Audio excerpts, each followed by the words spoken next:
Ahoy! Among other things, the new patch introduced a new Heartrune, the Heartrune of the Devourer.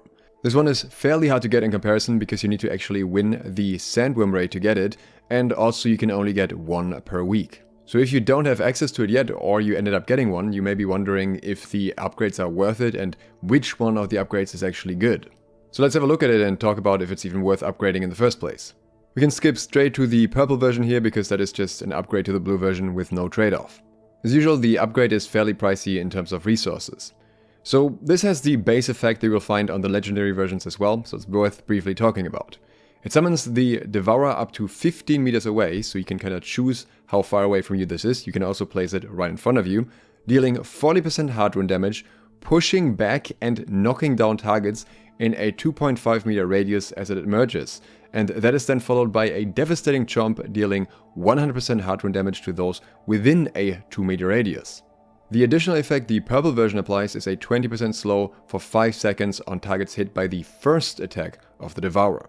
The first possible legendary upgrade is the Cunning Heartrune of the Devourer.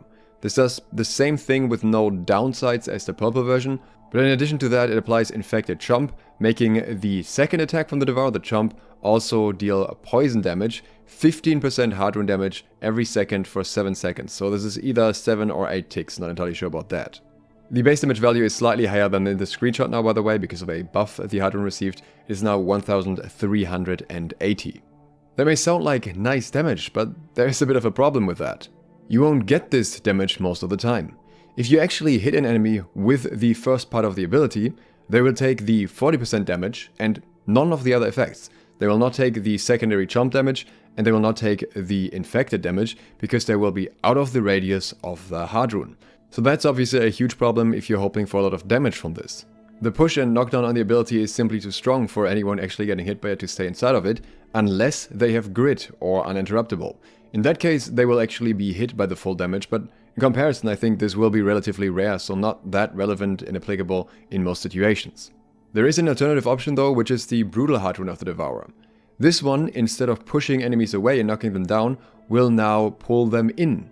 Additionally, the first hit of the Heartrune, that previously dealt 40% damage, will now deal 200% Heartrune damage. So a total of 300% Heartrune damage between both hits, and targets get pulled in, so they are much more likely to actually get hit by the secondary hit.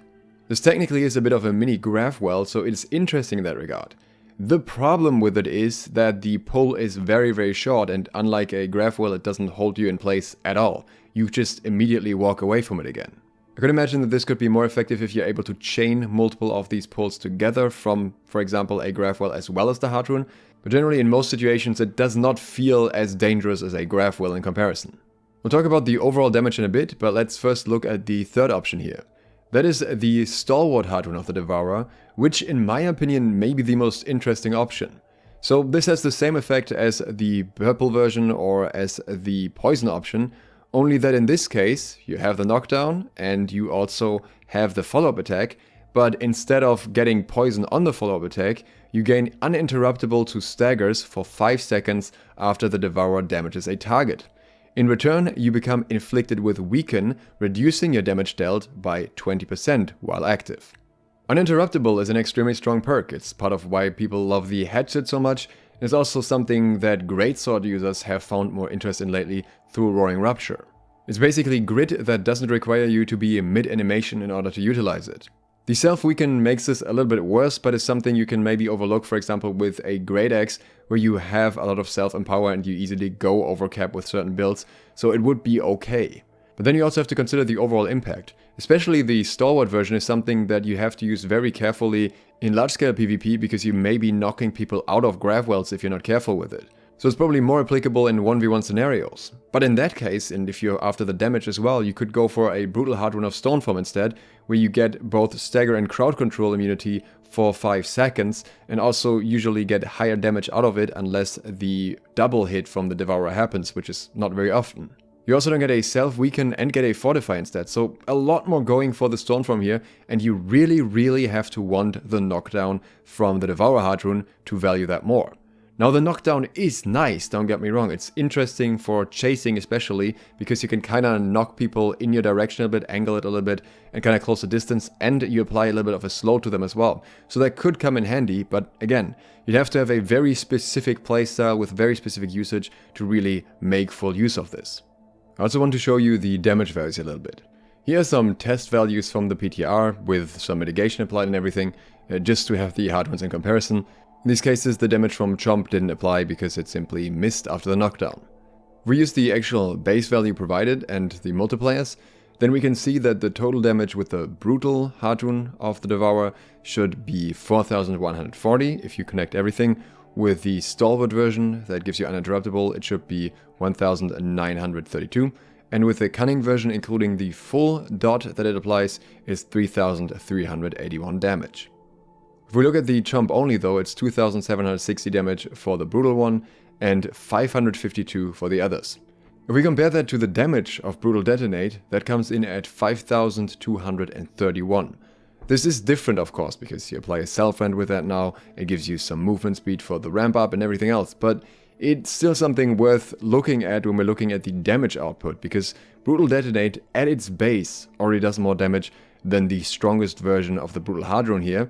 And Brutal Detonate can scale much higher because it benefits from any empower that you have, because it doesn't sheath unlike most other Heartrunes, which in my opinion is still a bit unfair, but we have to keep that in mind here, which means the overall damage from Detonate will be significantly higher than the one of the Devourer Heartrune. Here are some more comparisons, this time using the flat base value that a New World database assigned to the different Heartrunes. In case of the Devourer Heartrunes, we have 190 base damage here, and then the multipliers are added in, whereas Detonate and Cannon start at 600, and Stoneform, which has a detonation as well, has 190 base as well. Now, what is interesting is of course the multiplier here, and here we can once again see that Detonate is fairly high up. The single target version of Cannon Blast can actually do more base damage, but again, Cannon Blast is not affected by empowers, so the 900 value here is still going to be lower than what Detonate can put out. The Brutal version, the AoE version of Cannon Blast, is at 780 damage, and a lot of that is damage over time as well, which is factored in here, so generally speaking, not quite as much as you would get from the Detonate still. But even the detonation from Brutal Stoneform, which on the other hand shortens the duration of your Stoneform a little bit, comes in at 380 after all the multipliers. Compare that to the Stalwart Heartrune of the Devourer, which is the one that has a similar effect to Brutal Stoneform, which comes in at 76 damage unless the enemy is getting hit by the middle part. So again, damage-wise you're sacrificing a lot in return to get the CC. And I believe that summarizes the Heartrune as a whole pretty well. You have to sacrifice a lot in order to get very specific effects with this Heartrune, and you have to very effectively be able to utilize them somehow for the Heartrune to be good for you. Most of the time, in most situations for most players, I don't think that will be the case. The knockdown is strong and you can hit someone while they're running, but it still has a bit of a wind-up. You need to channel this Heartrune effect first. It can still miss, of course, as well, and then it doesn't do much damage if it actually connects, unless the enemy is also gridding. Likewise, the uninterruptible may or may not be beneficial in a situation, and then the weaken from it can also be a downside. The dot usually won't apply at all. And the pull version is probably more interesting in some regards, but still is very, very short, very easy to get away from, so you need to combo it with other things to really make it effective. The main application that I can see so far is the Brutal Heartrune being used by ranged players that typically don't really have access to much CC. You can very nicely set up for your allies that way, if you're willing to sacrifice some of the safety that the other Heartrunes may offer you in return. If you're running a build that very quickly builds Heartrune stacks, for example an Ice Pylon build, then I could imagine you could get a fair bit of usage out of this in a war, for example. We'll have to see what happens when a lot of players get this Heartrune, because I think then it can get more impact overall, but for now I don't see it be a major factor in most PvP builds at least, and in PvE there's also just better things in most situations. You either want something that has a lot of damage or a lot of utility. Now, speaking of Devourers, I was meant to release the Sandworm guide today, but that ended up being 40 minutes long, so I'm still editing that. If you're interested in that, consider subscribing and clicking the bell so you get notified when that comes out. Hopefully it will be done tomorrow. If you'd like to support me further, you can do so on Patreon. Thanks to my patrons who already do exactly that. Thank you for watching. Dukesloth, out.